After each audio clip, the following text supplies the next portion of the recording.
Tell us a little bit about the work that you've been doing. I know you've been sort of a globetrotter over the past year, and how you knew there was a need for an organization like yours. I had actually started out in the sector of the United Nations and doing work on a more bureaucratic level. And when I went to Africa, I saw that there were so many amazing community-based organizations in Africa that were doing incredible work for their communities already, but they just didn't have the access to the resources that you would normally have here in the United States, as in even computers or ways to write grants or things like that. And so I saw that the most effective way that I could help them is by bringing them access to those resources. So the way that I could really help people would be that as well. So that's kind of how Mama Hope came to be. It was kind of out of wanting to do as much good as possible and make as big as impact, but not really having the method to do it. Tell us a little bit about some of the best practices or lessons learned in the time that you've been working in Africa. You and I had spoken earlier about some of the work about really listening to local communities instead of going in with a really prescriptive set of recommendations or projects. I think that the communities already really know the solutions to their problems and they just need help. And I don't think that they're really brought to the table that much in their own development. People come in and they say they want to do something for them, but they don't necessarily ask them if that's the right thing. And because they're being offered, let's say, a water project, they don't question it because they need water. And so I think that it's really important to start from, well, what already are the things here? Like I've learned, like maybe possibly when doing a water project, we wanted to go in and build a whole new water project. And then the community took me and showed me there was already a well, but it was broken.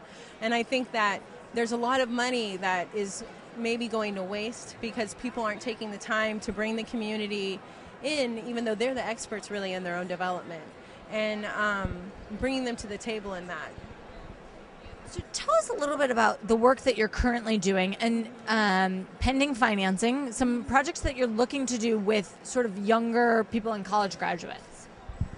I feel like the people coming out of college right now who are passionate about international development want to look for something that's really purpose-driven. They want to feel what their kind of power of one is. And so what I'm trying to do is create a program that's going to allow them to be trained in international development working, but like more on a training level where they will have the experience of working here in the United States in an office and understand everything that's needed for fundraising for a project.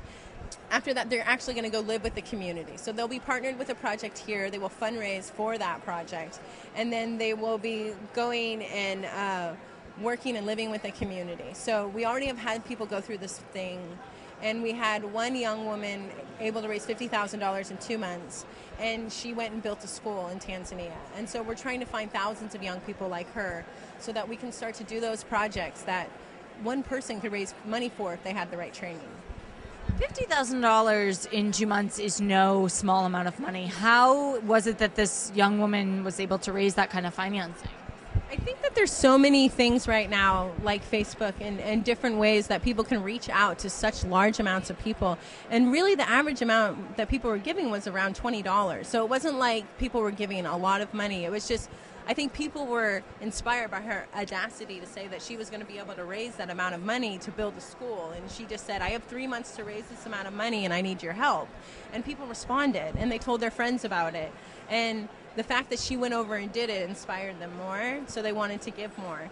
And I think that people sometimes don't believe in the ability that they have to do things on their own, and when people voice it, others listen. So what can we expect next from Mama Hope? Will it be in the form of more water projects or really beefing up this advocate program? What is on your agenda looking at the next couple of months? In the next couple months, I am going to be trying to find a lot of young people to help us build a global advocate program that will allow them to get the training they need to be amazing international development workers, kind of create a new generation of people who are dedicated to doing this work but actually understand what's needed on the ground, and create a real connection between the communities who need the projects and the people that want to do the work. So I'm hoping to find anyone who's passionate about this, people that have possibly been in the Peace Corps, to help develop a really comprehensive program that will really make a huge difference. The idea is that we can partner these young people with projects all over the world and raise money for their projects and build schools and orphanages and much needed health clinics and water projects just from kind of the belief that these young people can do it themselves. And what has been your inspiration for this work? I mean, it's definitely not a traditional 9-to-5 office job. And what is it that keeps you doing these projects? I think it's definitely the fact that I keep being inspired by the work. Whenever I go into the communities and that we work with, I see how much it's really helping them. We don't really get negative feedback. People say, because you put so much in the hands of our community and you trust us, you're really able to allow us to grow. And because of this, we're really able to take care of our communities. And so I see a need for it. And that's what keeps me going, is not a lot of organizations are doing work this way. I know there's a lot of fabulous organizations that are, but they're not the majority right now. And the more exposure that people have to the work we do and to the fact that it's working, I feel more people will take on the model and more communities will be helped. So I feel it's necessary.